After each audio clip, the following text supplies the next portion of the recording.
policy and geopolitics, and then security policy in the second panel. And if I may kindly ask you, you can also pencil in 27th of October of this year for the second part, which happens to be just a couple of days before the Centenary of the Turkish Republic.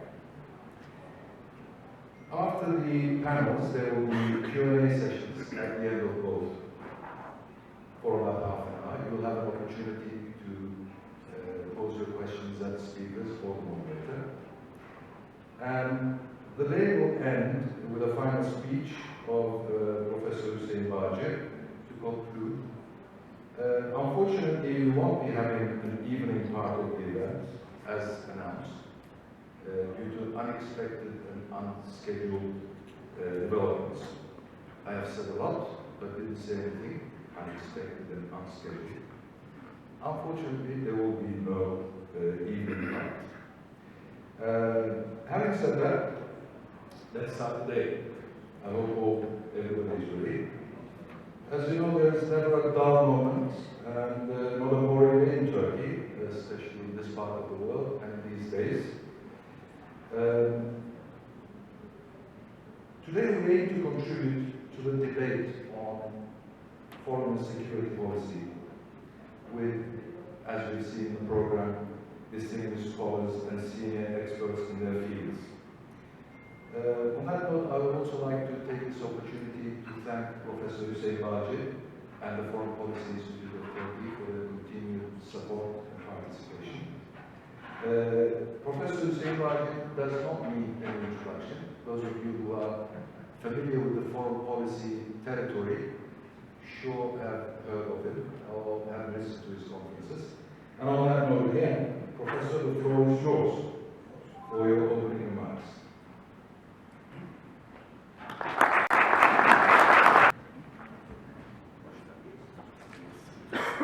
Good afternoon.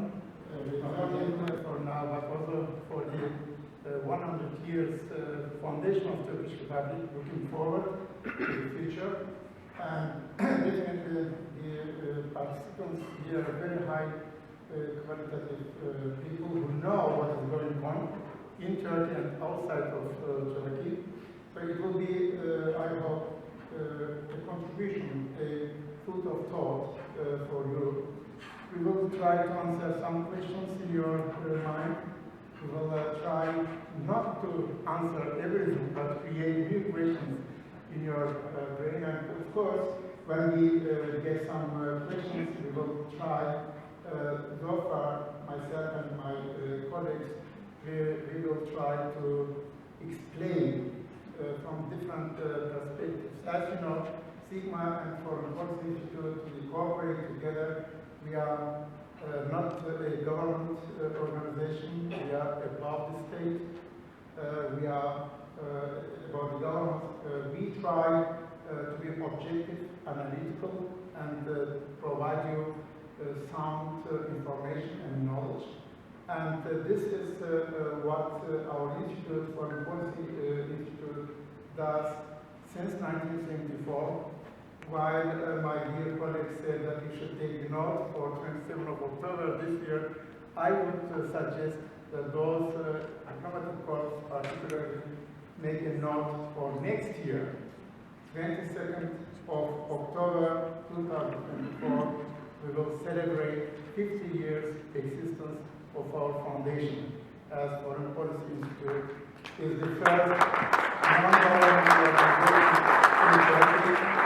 I know how difficult it is to have this responsibility, but with your help, with your contribution, it will be great. So thank you again that you are here, and I definitely expect today a very lovely and lively discussion from different perspectives of Turkish foreign security policy, and be sure that we have the best experts in our discussions.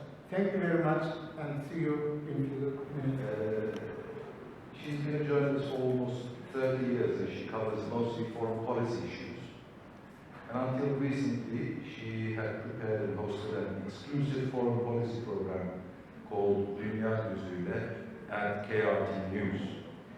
This week she has finally started her own YouTube channel. May you all subscribe to her YouTube channel. And this gives me really so much happiness to see the interest in foreign policy. So also thanks to all of you for coming and being part of this discussion. So let me start first inviting our speakers. Definitely Mr. Steve Budget, may I invite you to the podium, please. Also Professor Centenary Professor Özlem Türk, Associated Professor Özgür Tüfekçi, and Ms. Gülsüm Akbulut. May I all invite you to the podium.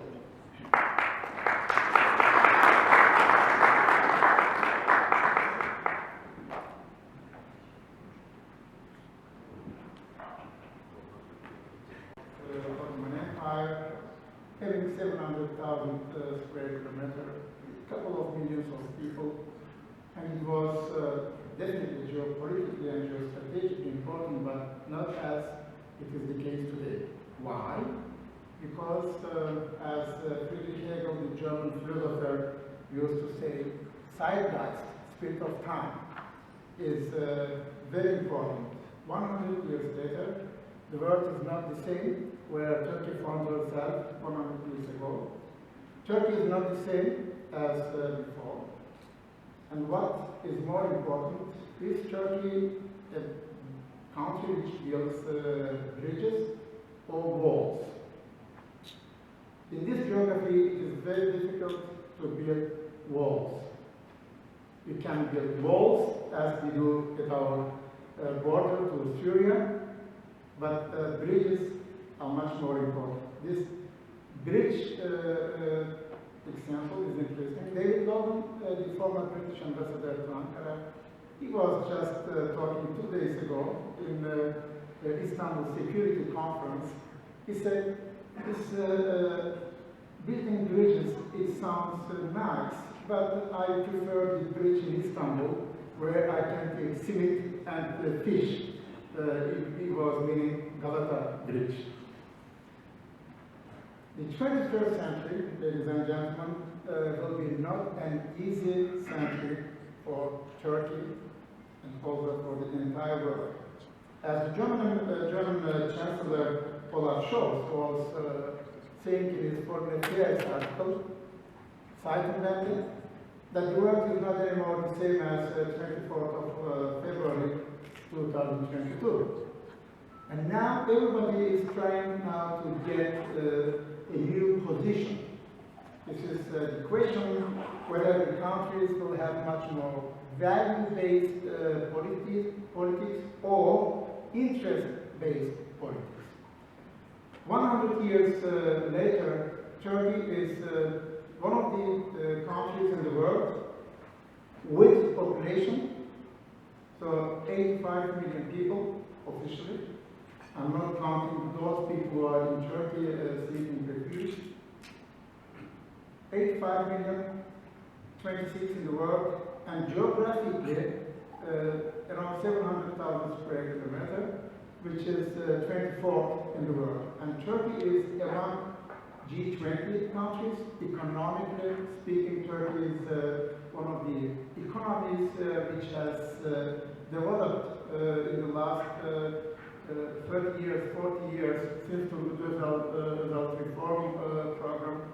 And Turkey will be also in the future one of the countries not only binding two continents, or Europe and Asia, but also, as I discussed with my dear friend Özgür, that Turkey is making also policy on other continents. Continentalism in Turkish foreign policy is now a new terminology which we will use. That Turkey is in Africa, Asia, and Latin America. Turkish Airlines flying to entire world next year to 380 destinations as a soft power, which is very important. And what is maybe more important, now the global powers, whether it's China or America or European Union as institution and European countries or Russia, they cannot ignore Turkey. They cannot neglect Turkey. Turkey is not a negligible power. My dear colleague from my department, Medina Altunshik, was publishing recently an article with the title, Turkey as a Modified Regional Power. What it means, modified regional power. Turkey is 100 years after her foundation, is the one who is also investing in defense industry. We call it defense industrial military complex. Turkey is one of the countries having a lot of challenges, but at the same time providing a lot of opportunities, not only for Turkish people, but for the entire regional countries as well as global powers. So how the question will be how Turkey will be assuming and taking the place in the 21st century. The perception of Turkey, how Turkey sees the world is important, but also how the world perceives Turkey, it is actually much more in the light of the recent developments after the Arab Spring. In 2011, as you know, Arab Spring emerged in MENA in Tunisia and spread out quickly all over the Middle East. However, ultimately, Arab Spring failed to bring new democratic regimes to Arab states like Libya, Egypt, and Syria. It happens to create new regional order in the Middle East while achieving very little in Egypt. In Egypt, the Mubarak regime collapsed after uprising of the Egyptian people by the use of the Arab Spring. And democratic administration were established and elections were held to form government. Since the elected government tried to develop religious rules to govern, causing incredible frustration among the people and the Western countries. Egyptian military authorities had taken this an advantage to make military intervention to topple the President Morsi, elected President Morsi. As a result, after the coup, the military administration has retaken the government. Nothing has changed, but the time has lost. Being controlled by non-Arab states, so the Arab order being taken care, let's say, quote unquote, by non-Arab states. The second one has been, and in line with the first one, the kind of intimacy of sectarian identities and sectarian politics. And the third development has been the increasing role of violent non-state actors, which are all continuing to today, but somehow with a different figure in all of these figures and developments. So post-2011 has given us a new context in the region. So while all these three developments that I talked about were continuing, what the region witnessed was a series of broken states in Syria, Libya, and Yemen, and which all demonstrated us a competition of different actors in our surrounding region. So Syria became a zone of struggle. United States non-interest or being uninterested in the region has caused Russia to come into the picture as a Middle Eastern power for many. We have seen new axes emerging and new struggles emerging between Turkey and Iran, Saudi Arabia and Gulf and Iran. Inter-Sunni axis, we have seen the troubles of Muslim Brotherhood and the emergence of the Turkey-Qatar axis, which all complicated the already influence. As a backup, I found something that you didn't mention in the presentation of somehow. The invisible big brother that didn't come up in the presentation. Because everyone has the tendency to believe that whatever the US does, it does it on purpose. And every mistake is so calculated. And everything that it earns and does has a point that will lead to some goal, and so that wasn't missing in the presentation. That's all good news. And instead, we talked about the Middle East, which is now a center of global penetration. So just as we heard from Hussein Rajid, the new terminology in the IR as continentalism, now we're also offering in this presentation as the Middle East being the center of global penetration. That's That's so fantastic to hear those new perspectives to the debate. Thank you so much. So our next speaker is... And we are here to teach, not to speak spontaneously. That's why I prepared that presentation over here. First of all, I would like to thank Professor Baji for the invitation and Mr. Ahmed Buan for the organization. That's a great honor for me to be here.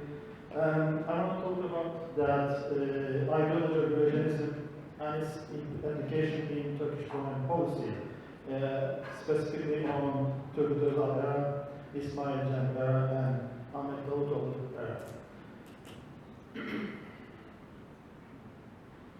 Think about that. You are living in an empire and your state is about to collapse. And as an intellectual, you need to come up with an idea.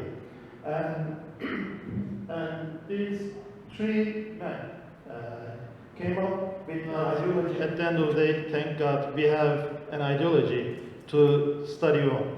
That is called Eurasianism. From now, we can call that classical Eurasianism. And when it comes to the 1990s, we are going to call that Neo-Eurasianism.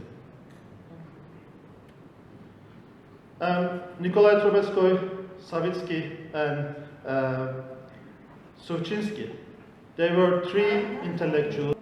Turkish economy, I will focus on what is going on in the global economy. I would like to say that I was Director General when I was working at the Turkish Treasury, and my department was responsible for still that department projections. What will happen in Turkish economy? Growth, inflation, export, import, current account deficit. So before analyzing what is going on in Turkish economy, we were focusing on what's going on in the world economy. Because we are living in an interdependent world, and we have to analyze what is happening outside.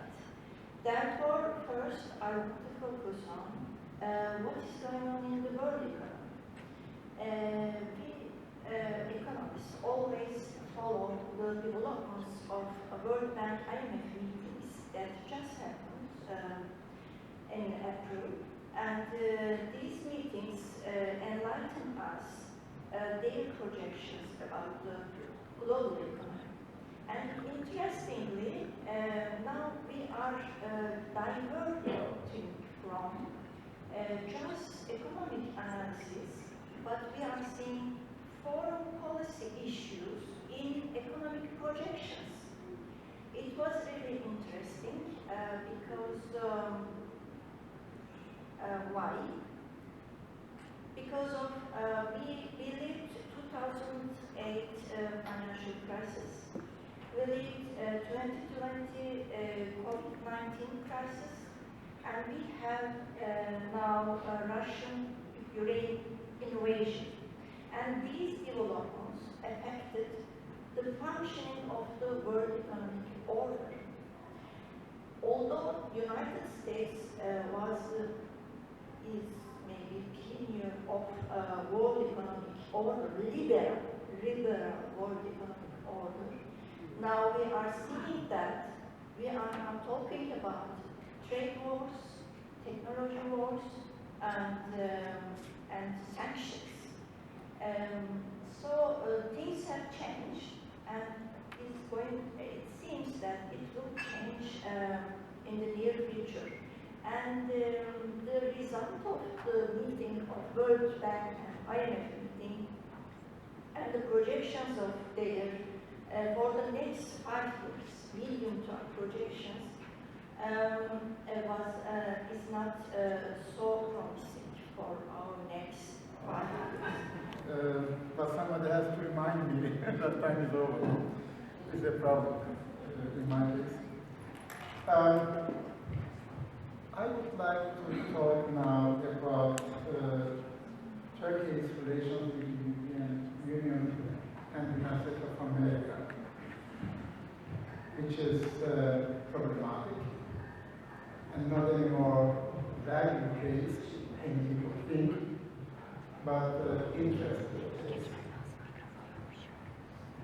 course, the United States of America is the biggest ally of Turkey.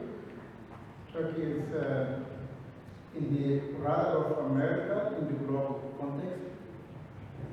We have troubles with America historically from the very beginning.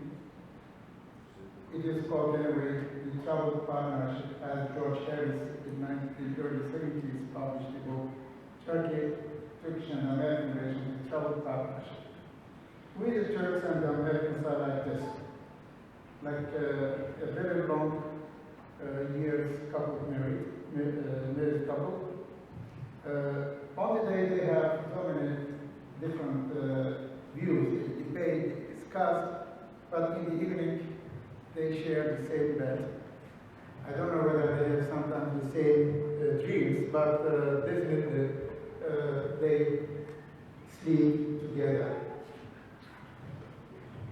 The question is here how the American administrations, since 1945, when Turkey was deciding to go to America, and it was a choice, of course, by Turkish President Centenary, the second founder. And he was taken in 1945, May 19, here in Ankara, at the Hippodrome.